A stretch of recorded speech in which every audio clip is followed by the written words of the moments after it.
What's up guys, it's Will here, back again, and today we're here to talk about something very important. You know, in every walk of life we experience disappointment, whether it's relationships, finances, hot toys collecting, health, all of it happens. There's ups and downs in life, that's just how it goes.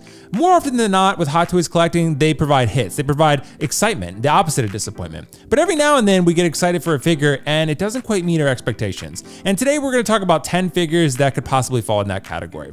That said, before we get started, make sure to click the like button, click the subscribe button, and click the notification bell so you don't miss anything that goes live on this channel. Let's put our big boy pants on and address some potential disappointments.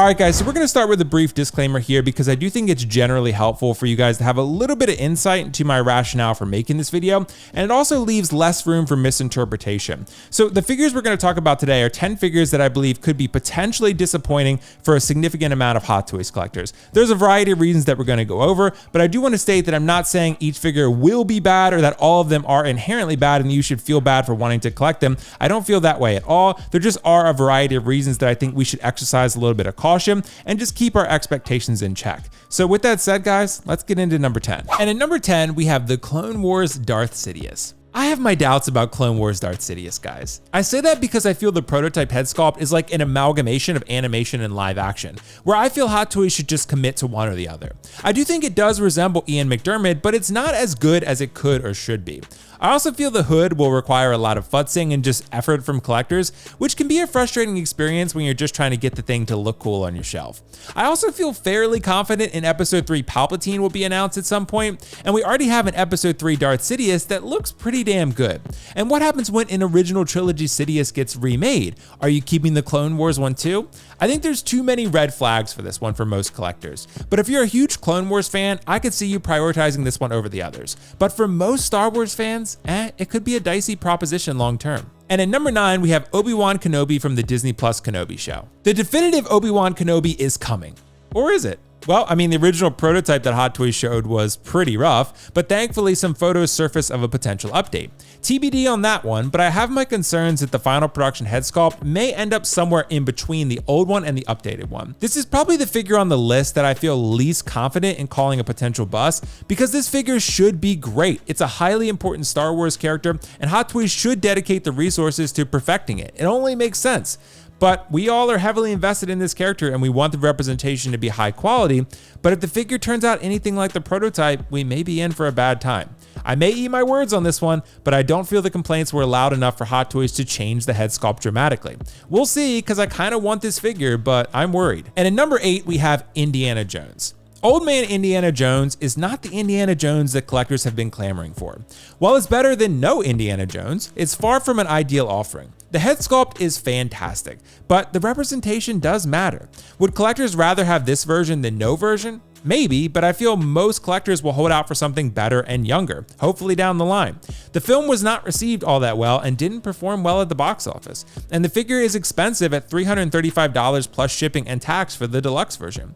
I think while this figure will likely look great, collectors who bought it out of desperation for an Indiana Jones representation may end up feeling let down when it doesn't scratch that nostalgic itch. At number 7, we have Guardians of the Galaxy Volume 3 StarLord. StarLord from Guardians of the Galaxy Volume 3 sports the best Chris Pratt head sculpt Hot Toys has ever produced from a prototype. The main concern I have here is that that head sculpt is on a Guardians team suit. If we learned anything from Avengers Endgame, it's that collectors don't really like team suits. While the Guardians team suits have some vibrant colors going on, Star-Lord's iconic look is from Guardians 2. That version came with a long coat and a short coat for maximum versatility. I'm making an assumption that most collectors probably only want one Star-Lord, and if that's the case and they're hoping to pick up this one and have it be their definitive representation, they may feel disappointment when it lacks the presence of the Volume 2 long term. The best head sculpt can only take you so far when the outfit is far from ideal. And at number 6, we have Superior Suit Spider-Man. Superior Suit Spider-Man is a dope-ass looking figure. This one I'm baselessly speculating not on the quality of the figure, but on the demand of the figure. Many comic book readers eagerly pre-ordered this figure because they want a comic representation on their shelf. but my speculation is that there were a lot of collectors who pre-ordered this figure with no attachment to it simply because of how cool it looks, and it's Spider-Man. Well, we've all done that before, but I can tell you that the figures that you have no attachment to are the first ones to go when something more exciting comes along. And it always does. This figure looks cool, but with many non-comic book fans, they have nothing sentimental to latch onto here. It could lead to disappointment when the excitement wears off and the hype dies down and they move on. At number 5, we have Balin Skull. Balin Skull was a figure I'm personally very excited for, but I do have some reservations. While I loved the head sculpt the day it was announced, and still do for the most part, if you look closely at the paint apps, they're a bit lacking for Hot Toys standards. It's well established that if Hot Toys receives no negative feedback, they make no improvements. The likeness to Ray Stevenson is certainly there, but the texture on the skin is slightly letting down the beauty of the likeness. Now expect a further decline in paint apps upon release, and we may have a problem here. I think this character is fantastic, as was the portrayal by Ray Stevenson, but I have a feeling on release day, collectors may panic. I hope this figure delivers because I'm personally very excited for it, but I do have reservations. And at number 4, we have the sculpted hair Heath Ledger Joker. Hot Toys' announcement of the sculpted Heath Ledger Joker figure was immediately overshadowed by its counterpart, the rooted wool hair Artisan Edition. In my judgment, many collectors are taking the steps to secure the best quality figures that they can reasonably afford.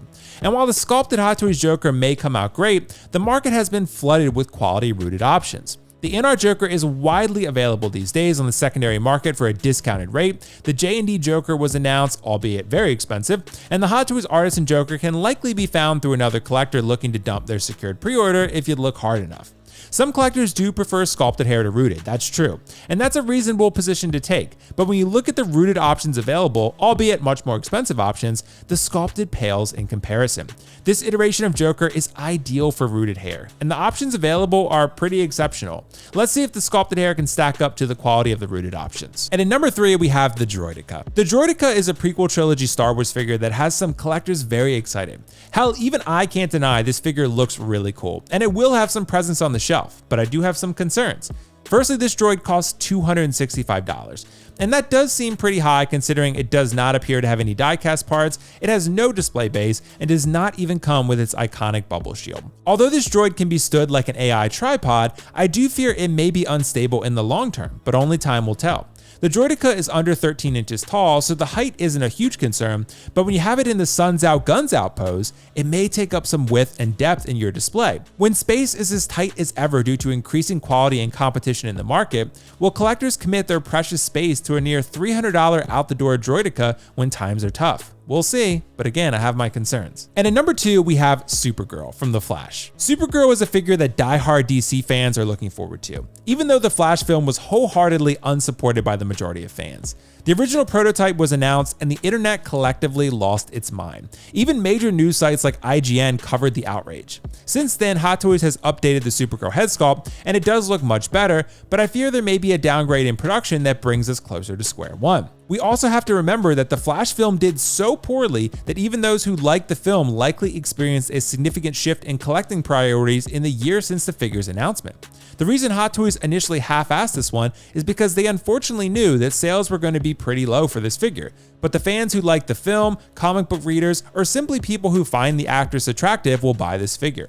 Well, beauty fades, as does allure and hype, and by the time this figure releases, I feel too much other heat will be dropping, causing collectors to be disappointed with the presence this figure offers. And at number 1, we have Black Suit Toby from Spider-Man 3. The hashtag #FixBlackSuitToby movement has become quite the social movement. On every Hot Toys Facebook post, near and far, its words can be seen echoed by the masses. Well, here we are, months away from a potential release, and Hot Toys has seemingly done nothing to rectify the slew of issues with this figure. For those who pre-ordered and don't mind the issues, it may just be another day in satisfying Hot Toys collecting land. But for those who are deeply invested in the character, Hot Toys inaction may result in disappointment.